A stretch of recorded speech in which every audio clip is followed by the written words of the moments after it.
আমরা 17 বছর থেকে আমরা আমাদের নেতার ভালোবাসা থেকে বঞ্চিত, নেতা আমাদের ভালোবাসা থেকে বঞ্চিত।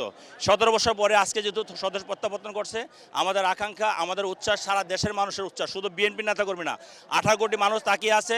তারেক রহমান আসবে, তারেক রহমানকে সে শ্রদ্ধা দিয়ে বরণ করবে।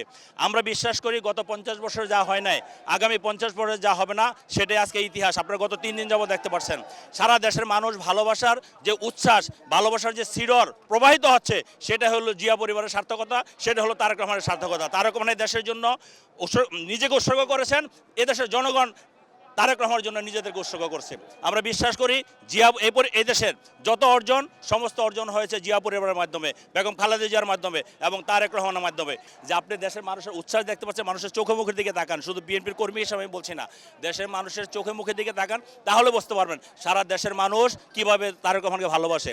এবং আপনার একটি কথা মনে রাখা দরকার, বাংলাদেশের মানুষ যখন যার কাছে পায় তাকে সেই শ্রদ্ধাটা দেয়। কারণ এই ফেসিবাদ আন্দোলনে তারেক রহমানের সর্বোচ্চ ভূমিকা ছিল। 17 বছরে মানুষকে ঐক্যবদ্ধ করেছে, দেশের মানুষকে ঐক্যবদ্ধ করে ফেসিবাদকে বিতাড়িত করেছে। ফেসিবাদ পালিয়ে গিয়েছে এবং তার স্বপ্ন একটি মানবিক রাষ্ট্র গঠন করা। সেই মানবিক রাষ্ট্র গঠনের প্রত্যয় ব্যক্ত করেছে এবং আজকের দিনটা সেই দিন এক ধাপ এগিয়ে যাবে, এটাই আমি বিশ্বাস করি ইনশাল্লাহ। দেশের মানুষের সেই উচ্ছ্বাসই প্রমাণ করে। আমাদের অনেকগুলো অভ্যর্থনা বুথ আছে, অনেকগুলো হেল্প ডেস্ক আছে, সেখানে খাবার দেওয়ার, পানি দেওয়া আছে।